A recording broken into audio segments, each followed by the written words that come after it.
Now, at its time of release, Donkey Kong was one of the hottest arcade games around. Arcades were seeing queues out into the street to play the copyright-infringing adventures of an Italian woman kidnapping King Kong, to the point Nintendo themselves could barely make enough machines to keep up with the demand. No changes there then. So the hype for a home port of the game was beyond boiling point. And with Nintendo having no interest in home gaming themselves at the time, this honour had been awarded to Coleco, who had the foresight and good fortune to grab the rights before it hit arcades. Donkey Kong's mass popularity was Coleco striking gold. Their own console, the ColecoVision, was in third place in a console race and needed a killer app to take on their rivals. So while they could have cashed in on making Donkey Kong a console exclusive, one bright spark at the company had an even sneakier idea.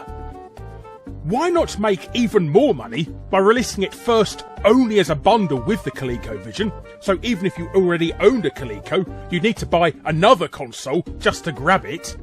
Then anyone who was still umming and ahhing about buying it, release it on their rival consoles 6 months later, but purposely make them crap, fooling the owners into assuming their consoles are inferior, thus enticing them even further into believing that if they want the true Donkey Kong experience, they need to buy a ColecoVision. It sounds absolutely scummy, doesn't it? But true to their word, the rival ports were completely dire. For instance, the 2600 port makes Donkey Kong look like a depressed gingerbread man who throws cookies at you while guarding Lisa Simpson. And the Intellivision version manages to look even worse, with a giant booger lobbing cheese wheels at you instead. And if making the graphics look terrible wasn't bad enough, they only ported 2 levels of the arcade game to each system. The first level, and that one with the weird ghost things. Then, the icing on this crappy cake, they refused to make an Atari 5200 port of the game due to it having similar components to the ColecoVision, and knowing full damn well they'd be called out on this scam if they did. After release, Coleco managed to sell a whopping 6 million copies of the game across all systems. An unprecedented number at the time, and pretty impressive even by today's standards.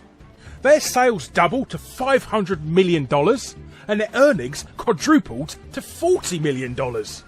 Of course, over the intervening decades, talented programmers have proven both the Atari 2600 and the Intellivision were both more than capable of making pretty decent ports of Donkey Kong with their homebrew ports.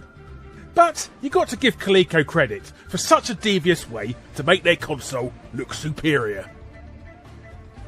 Bastards!